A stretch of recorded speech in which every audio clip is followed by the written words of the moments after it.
Hey, fellow Hydrasynth owners, this is James with MajorOSC. Those of you who don't know me, I run a website called MajorOSC.com, mostly specializing in presets for hardware synthesizers, and it'll be expanding more to VSTs and even drums here in the future. And so this video is covering some basic stuff that I think a lot of beginners would really enjoy, new owners rather, not just beginners, but pretty much anybody who's new to Hydrasynth, or just anybody that wants to kind of expand the knowledge or see if they learned something new. Although if you've owned the Hydrasynth for a while, I'm sure you probably picked up a lot of stuff right away because of how easy it is to use. And that's why it also makes a great tutorial platform. So in this episode, I'm going to do a tutorial on how to make pads sound more spacious, just basic tools, using the reverb, getting the most out of the reverb. Even though I'm not a big fan of it, I find it to be very useful and very effective. So it's not like it's a bad reverb. You know, there's better reverbs out there, but if you don't have like a Strymon Big Sky, I'm going to show you some ways to get the reverb sounding as good as it can be, and the little tricks to do in order to make that happen. If you are interested in more of these tutorials, I have a bunch already, well, not a bunch, but I have several long ones already posted at my new Patreon page, patreon.com/MajorOSC. And if you like the sounds you're hearing, chances are there's a preset already out there like it on MajorOSC.com. In fact, there are 2 preset banks for the Hydrasynth already. And what we make today might actually end up becoming the base of a preset, or like the base line for a preset in Ignition 3, which I am currently working on, by the way. So let's begin. I'm going to start an init patch here. And first thing I want you guys to do is turn on random phase. Random phase is basically like where in the waveform it starts. Random phase would mean it can start anywhere within that waveform. So if we're working with a triangle wave or a saw wave, anytime I press the key, it could be, you know, halfway down, it could be at the bottom, or it could be at the top. This way it sounds more organic because there's a level of unpredictability, especially when there's 2 oscillators. So let's turn that one up. Oscillator 1 and 2 are both on, and I have oscillator 1 detuned by 2 cents, oscillator 2 detuned the opposite direction by 2 cents. When you have a random phase turned on, it'll sound like this. Right? A little bit of unpredictability. If you turn it off, you're going to hear it. It's going to start sounding very samey. I know that's not really a word, but that's the best way to describe it. You'll kind of hear the same transient and the subtle kind of detuning. You'll hear it. Trust me. Here, check it out.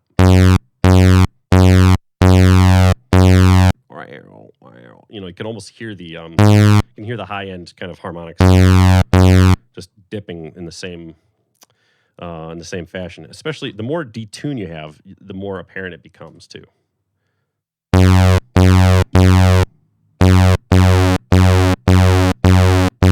You can see it's doing the same thing each time. Right? So I wanted to explain that right off the bat to kind of help anyone who doesn't understand that to get a better grasp on it, because it definitely comes into play in making some lush sounding stuff, because you don't want every note you press to sound the same. Otherwise, it sounds like you're playing a Rompler or like a digital synth from the early days when nothing was good about digital synths. Excuse me. Also, I want you to set up a macro called stereo. Sort of the MajorOSC formula. And that just consists of 2 routings. Mixer, oscillator 1 pan, -120. Mixer, oscillator 2 pan, +120. Or it could be 80, 70, 60, it doesn't matter. In fact, most of the time I never had it that panned out. I only go up to like 25 or 30, you know, when it's when the range is at 120. So, and you'll hear what happens when you do that. It goes very wide. Before I forget, let's turn random phase back on. No, the wider you go with stereo, the less interaction in the center there is between those 2 oscillators.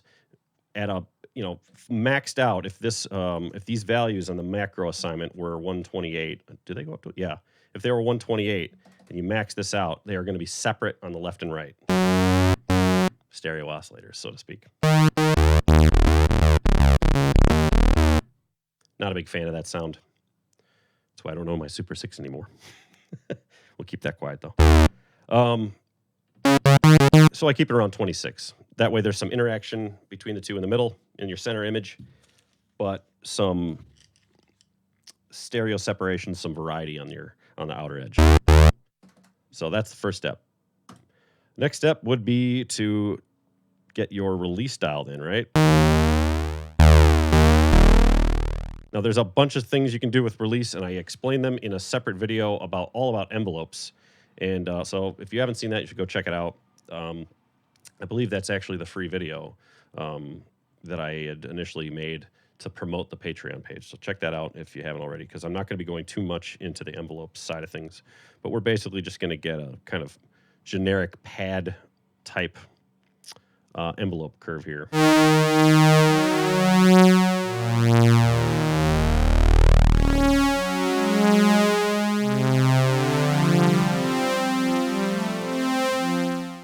One thing I like to do is make the release curve a little bit steeper in the 40s, and then extend this. That way it drops off fairly quickly, but still is audible, which is helpful when you're doing multiple notes in sequential order. There's not too much hangover, essentially, because the next note is loud enough to actually, kind of be its own entity without the old note that you played prior interrupting it or kind of interfering with it. And I'll give you an example of what happens when you have that curve turned way up. Or I should say when you have it dialed, where it's that shape. I guess it's negative values for that. Sounds pretty messy, right? So that's why I have it dialed up in the 30s and 40s.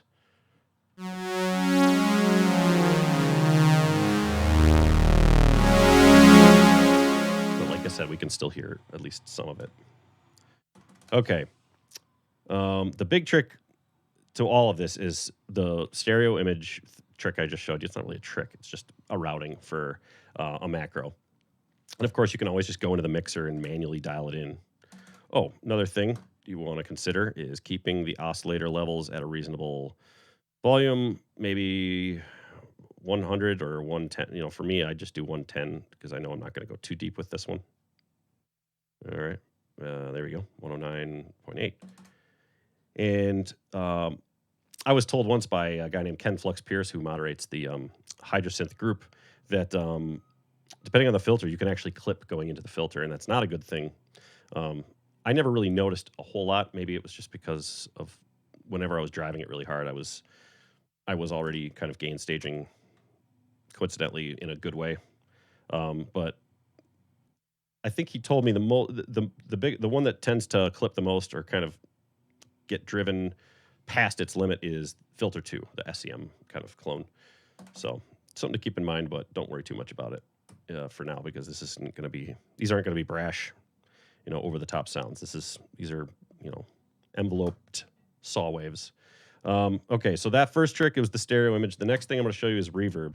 I used to be a big fan of cloud. However, something to keep in mind if you're making stabby plucks or transients, something with a very snappy transient. Cloud is not the best, is not the most ideal one to use because it's just the way it's programmed. You can actually hear little tings and tangs scattered about. It's just the way the algorithm works. So what I've been using more lately is plate. I find it to be a bit more controllable, a little bit more predictable, and it's a little bit easier to deal with the stereo image once I'm recording, especially if I'm using the effect and I'm recording into a DAW. Oopsies. You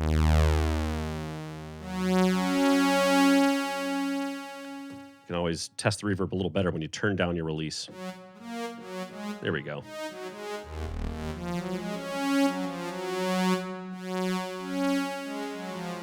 Also, good thing to remember is the relationship between your reverb time trail off your tail and your envelope 2 tail. I don't like to have pre-delay any longer than like 20 milliseconds.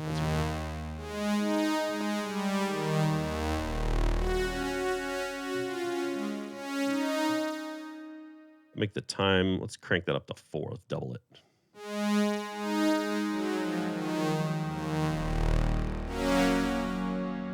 You can tell it sounds a little bit metallic-y, just a little bit static, right?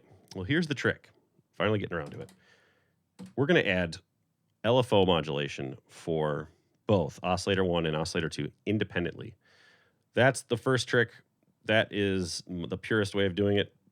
And then what I do on top of that is I add a universal pitch, a third LFO to modulate the pitch universally throughout without it triggering enabled. For the sake of time, I think I'm just going to show you the second trick because I'm going to show you the second trick first because that's the one that's most effective in improving the reverb. And then, but the one that I mentioned first, where you're independently modulating oscillator 1 and 2's pitch with their own LFOs, we'll do that after this, just because I've noticed more drastic difference when you're just doing it for the universal pitch. So what we're going to do is we're going to go into Lfo3. Make sure sine wave is selected. Don't worry about your rate quite yet. Trigger sync is going to be off. And your level at 128 for now. Yeah. See, I'm already like thinking of advanced routings like right now off the top of my head. Like, oh, I haven't tried that. I should start that. I got to stick to what we're doing here. All right, so we're gonna have Lfo3 modulate. I'm just gonna hit oscillator 3 right now because it's easier than just scrolling through everything. But there, if you scroll 1 to the right of oscillator 3, it goes to all OSC, all oscillators, right? And then there's your pitch. If we crank that up, you're gonna hear it pretty drastically, right? We don't want it that high, but it is a good way of getting your LFO speed dialed in. So we're going to go back into Lfo3 with it cranked up like that.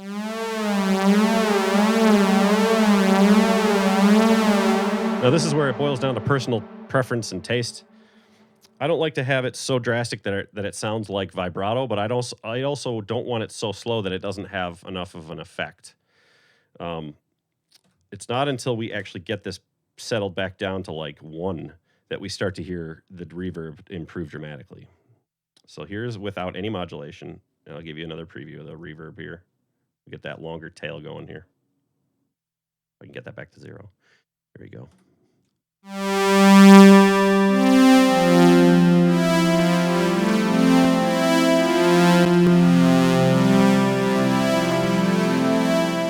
Here we go.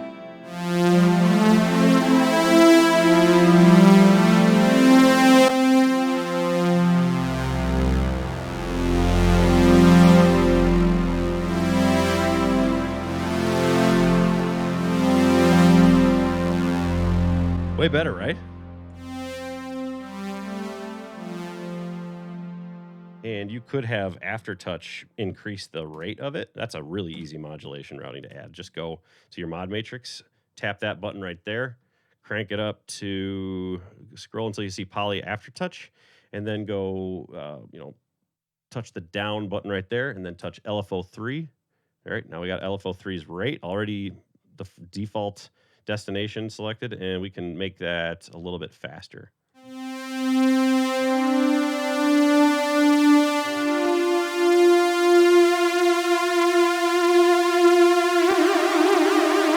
As you can see, you've got to crank it back up to really understand how fast it's going when you press down the note. So just, if you can't really hear any difference, you might have to just go back and crank it back up. This is what we're doing right now.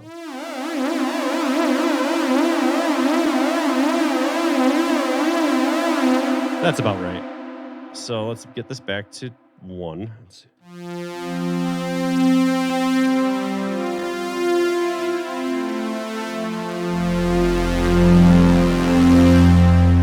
I like that. Here's another thing you can do. Mutant 2 and 4.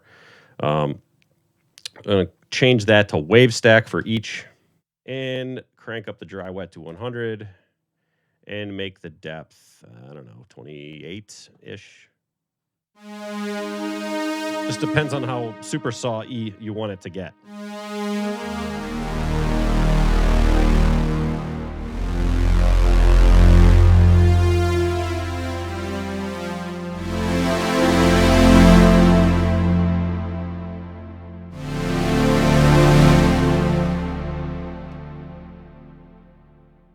Longer tail.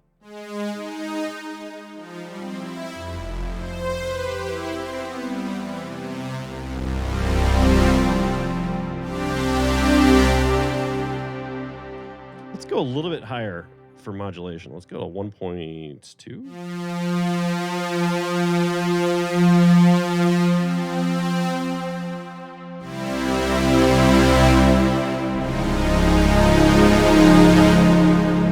Oh yeah.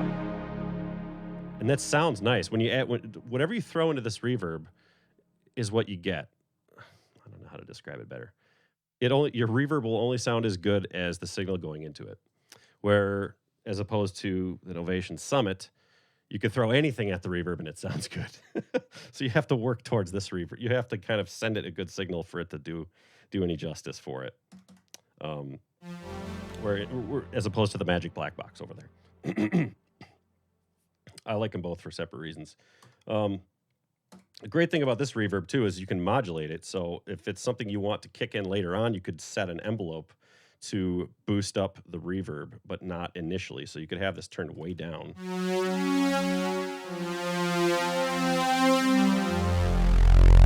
think I want envelope 3 going Lfo 3 going a little bit faster. That's better. And let's do that envelope routing thing with the reverb and see how that goes. I haven't done that in a while, so this will be interesting. Dry wet. Let's get it boosted up like 40 because we were at 70 before and it's at 29% right now. And then let's adjust envelope 4 to have a long attack of maybe 3 seconds.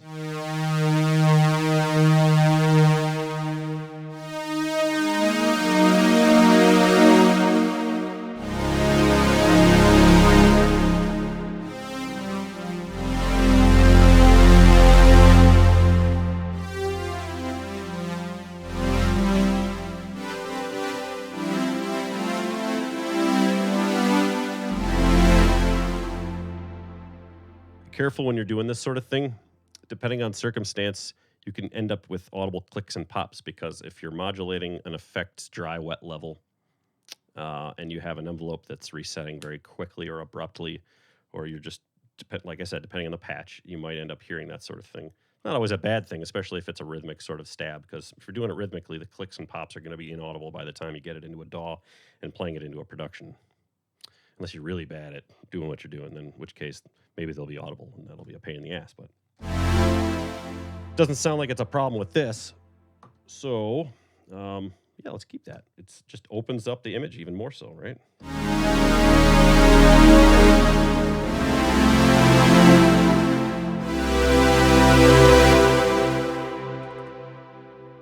What are we missing?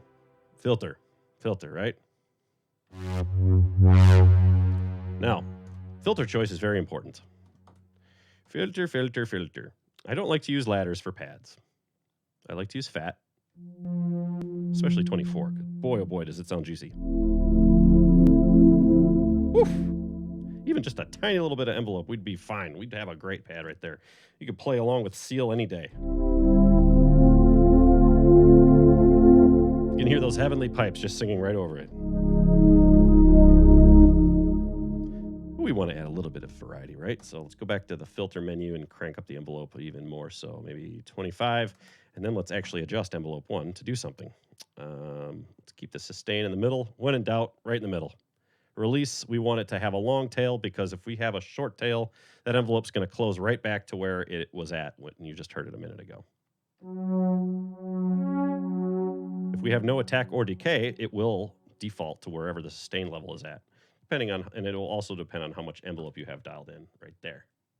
Right, we don't have too much, so adjusting the sustain will not have too drastic of an effect, but it will be audible. Well, that's a little bit more drastic than I thought it would be, but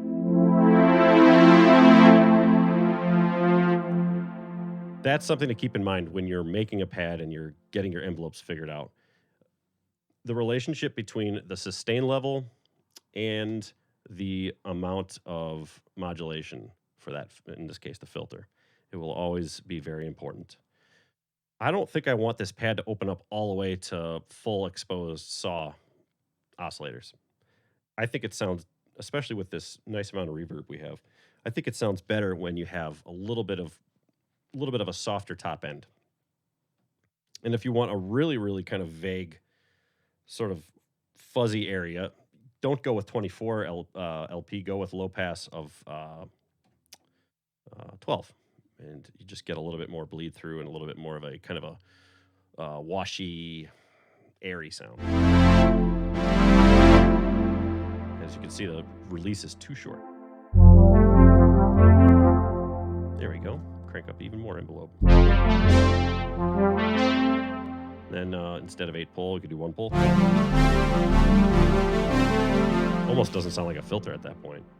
Steiner Parker, I'm 50-50 on that. Sometimes I love it, sometimes I hate it. It tends to sound better with more aggressive stuff. So I use it for bass occasionally. That one's from a modular, I think. I forgot the name of it.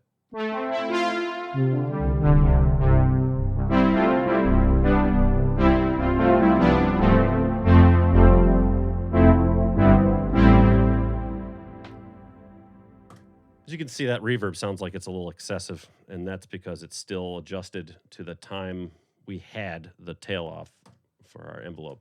So if you're shortening stuff up, consider shortening this. In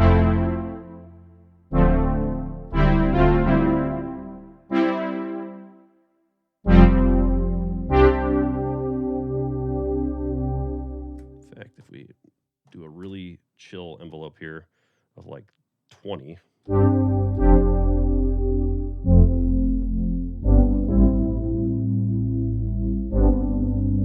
that's a perfect pad for backing. You know, you could have that kick in halfway through a verse or, you know, into a bridge.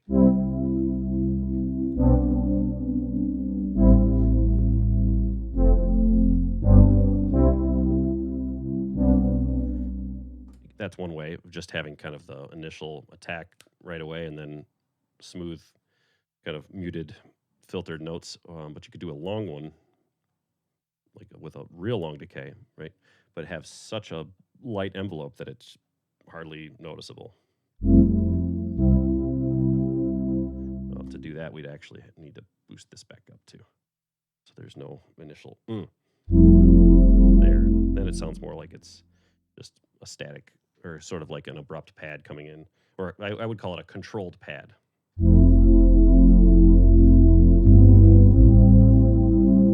That's ideal if you got something that, you know, that's fairly quick in tempo, 120 BPM or anywhere around there, where you need to make quick chord progression changes and you don't want tail floating off, interfering, and you don't want to have a long attack time because, let's face it, there is a lot of great pad presets out there with just insanely long attack times that are completely fucking useless for most applications.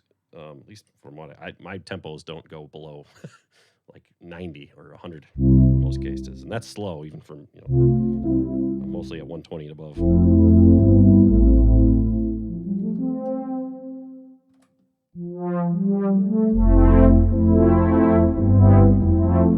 Yeah, I think that's all I wanted to show you. Just just to reiterate. Oh God, I was hoping that wouldn't fall off. I've used this so much. A few of these knobs I've used so much that these are actually just the excessive amount of programming I've done on this thing has worn out one or two of these. But don't worry, as far as I know, nobody else has reported that from happening. So, and ASM is so awesome. They already contacted me and after seeing one of the videos, and they're like, "Do you want another one? Do you want a replacement knob?" And I'm like, "Oh, I'm okay for now." What was I going to show you?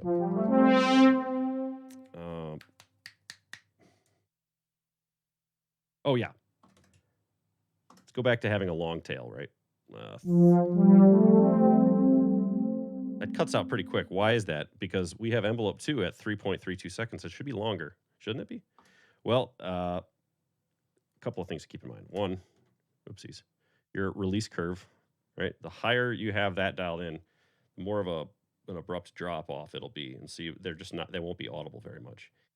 And consider the relationship it has with the filter, how much release curve you have on your filter release.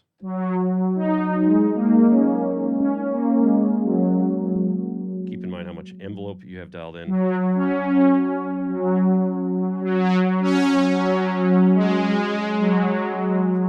Make sure that's not turned up. It's still kind of short. Seems kind of short. And then lastly, of course, dialing back up the reverb to kind of help match the tail of the envelopes.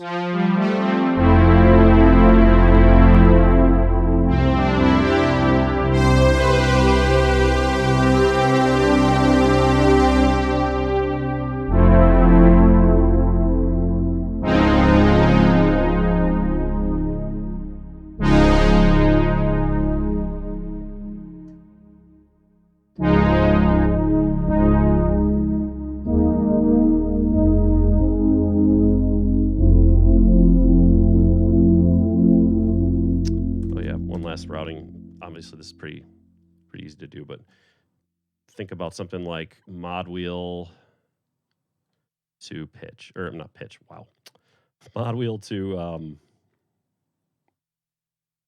filter. You can't see what I'm doing, but I'm moving the mod wheel up. It's very handy for doing productions and stuff. A lot of control. Don't have to, mess with aftertouch. It's a perfect precision control to really get good sounding expressive pads that jump into your mix and hop out real quick.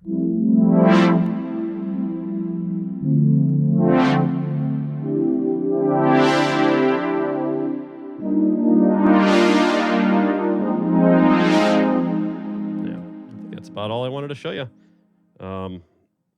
I hope the aftertouch trick made sense. If not, post up in the comments, and I'm happy to make a kind of extended video on that. But it's a real easy trick. Basically, just making oopsies.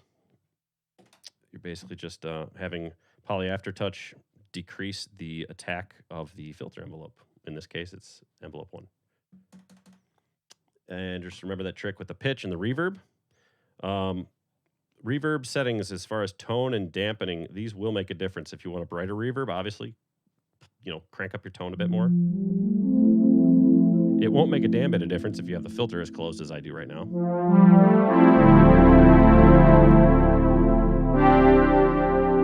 Typically, if you're working with a high-pass filter and doing the opposite of a low-pass filter, where it's sort of a dive-in, as I would call it, that's when you would want to consider a tone in the positive values. So if we switch this over to HP,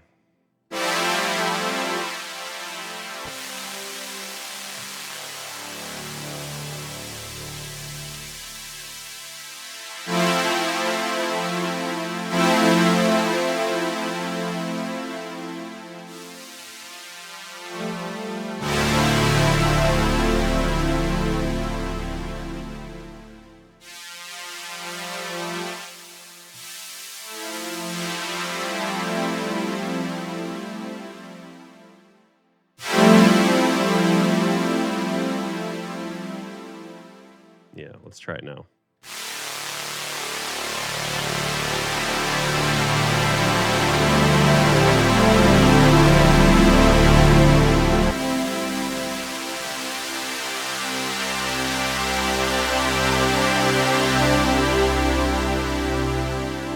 Something to keep in mind, last bit of advice I'll give you. If you're making big chords and you want the attack to catch up, and it doesn't, poly AT doesn't make a difference, or poly aftertouch, try changing this to mono, because it's going to be much easier. Then only one note needs to get pressured to make that difference. In this case, since we're using a high pass filter and decay is the primary timing factor in this case, we're going to want the modulation to change from attack to decay. So now we have ultimate control over the decay and how fast it dives in. Shorten that just a wee bit. Really quick, right? Well, if we change this to poly AT, it does take a significant amount more effort to get it in, and it's also a bandwidth, an issue with bandwidth. I think I've noticed that when I have like brass that has poly aftertouch, directly modulated to the filter, it takes a hell of a lot more pressure to get all the notes to come up relative to the same amount as it would take one note. Like, it very easy to get one note to go whop, but if I want all the notes to do that, I have to really dig into this thing, and it even then I think it limits. So that might have something to do with like bandwidth, what MIDI can carry. That still worked pretty effectively. But like I said, change it to mono after touching, it's going to be way quicker. So just something to think about, you know.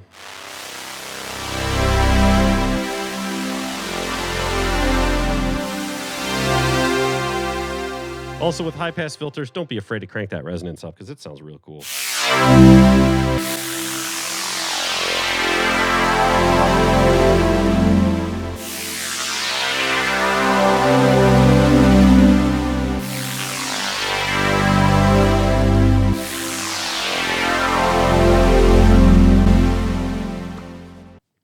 Thanks again for watching, guys. Part 2 is going to be coming, and that is going to be a deeper dive into the Hydrasynth, covering pads. I'm going to be showing you everything I know from modulating different filter types and switching between the two types of filters in the mixers, using the stepped LFO to create rhythmic kind of variations and sequences within a pad, using advanced modulation routings to create like double expression, sort of like one thing affects another thing, or a dream within a dream, as they say. Yeah, all sorts of neat stuff. So look for that. Head over to patreon.com/MajorOSC and sign up. It would be totally awesome if you joined the team or joined the little crew we got. And if you got suggestions on some VSTs, tutorials, or anything that you'd like to see, you know, if you're a Patreon, I'm here for you. I'm happy to show you anything that I know. There is some production tutorials also coming, so look for those. Also, if you've made it this far into the video and through my ramble, I wanted to share some really cool news. Part of the reason why I was distant the last couple of weeks is because I had 2 deadlines for presets. I have designed presets for an upcoming hardware synthesizer as well as an upcoming software synthesizer, and I am extremely proud of what I've done, and I'm really excited to tell you all what I did. But you know, non-disclosure agreements were signed, so keeping my mouth shut until then. But soon, very soon. There's the other reason why I've been so distant. So I picked that up a week ago, and I no longer have the Super 6. We'll just say that. That's what helped me afford it. Because, well, that's a whole nother video explaining why I don't have a Super 6, but I always had a synthesizer laying around growing up, and I played with them and, you know, self-taught. Well, I had like 6 months of piano lessons when I was a kid, but that was it. You know, I mostly have an ear for it. So, but drums were always my primary instrument, and when I sat down and played one of these at a Guitar Center, I was blown away. And I had been playing Roland's on the stores for years and years, and I just never pulled the trigger on one because they just didn't feel good. They were springy and bouncy anyways. So I'm designing kits for this thing, and I think they're going to turn out pretty awesome. And then I'm also going to make a sample pack of the one-hits for anybody who just wants to use the sounds that I've customized in there for their productions and whatnot. And that'll be on MajorOSC.com, I'm sure, before Christmas, along with Ignition 3 for the Hydrasynth. That is, I'm going to try and get that done before Christmas time. So, yeah, look forward to the part 2 of the pad tutorial. Sign up for Patreon if you haven't already. And don't forget to hit like and subscribe, all that yada yada. It's been fun, and I'll see you in the next video.